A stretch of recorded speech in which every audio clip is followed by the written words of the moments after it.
how to be part of it. And so even my recruitment process in onboarding, I'm just sort of talking about all these things and what I'm trying to create, and what I really want to make sure that people are looking for the same thing and are going to be part of it.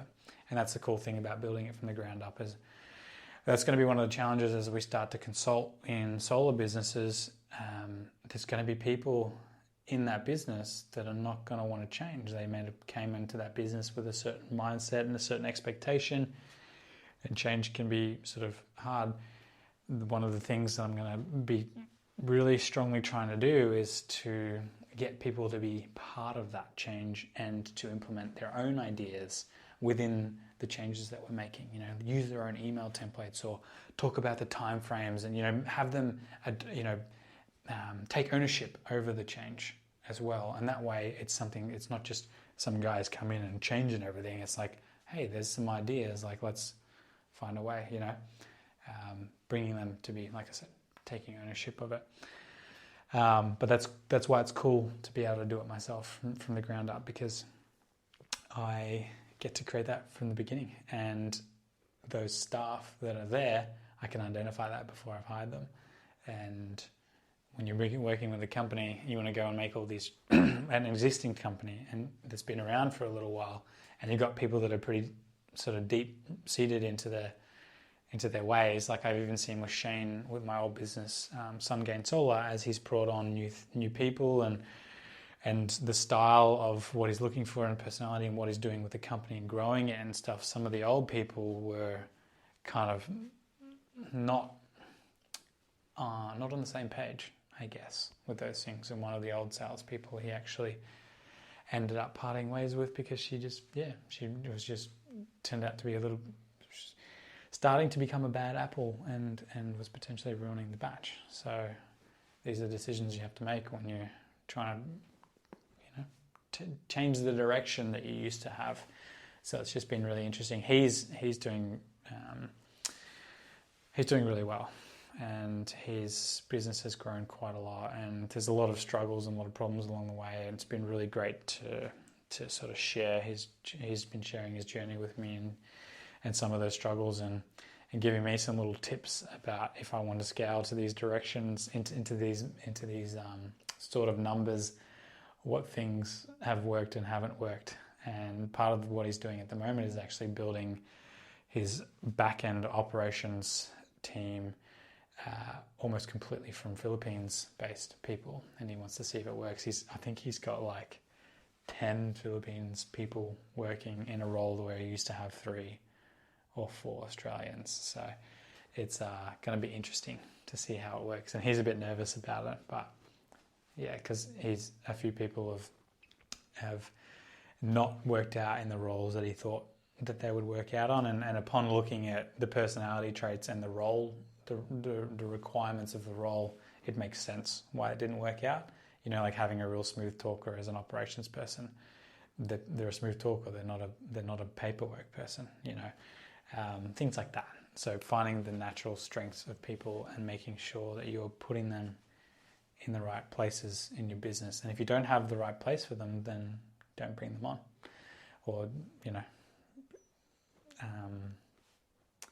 don't expect them to do the job in an area where they don't have the natural energy and strength for it.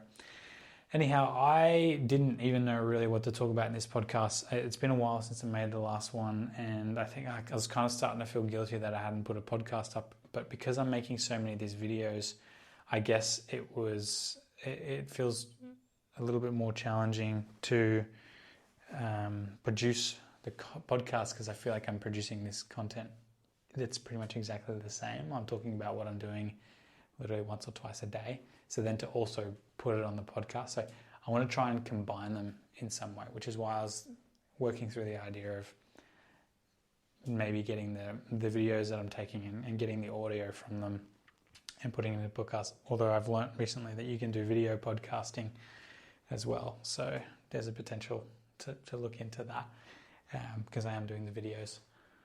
Anyhow, I really just wanting to keep myself in the loop. I'm not sure if anyone is ever going to listen to this, but it doesn't really bother me.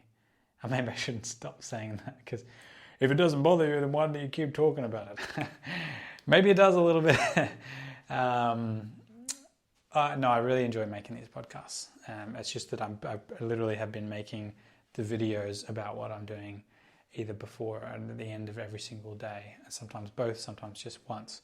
So then to go and make an additional, it feels like I'm repeating myself. So I need to find a way where I can combine the two. We're using this product called The Script, which is helping to use artificial intelligence to dramatically reduce the amount of effort and time it takes to edit videos.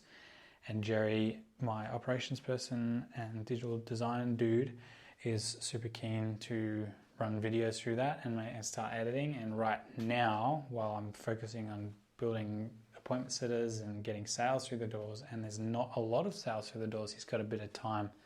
So it's probably actually a really good time to task him with the idea of, first of all, going back through all the videos that I've done and making content out of them for sales launch.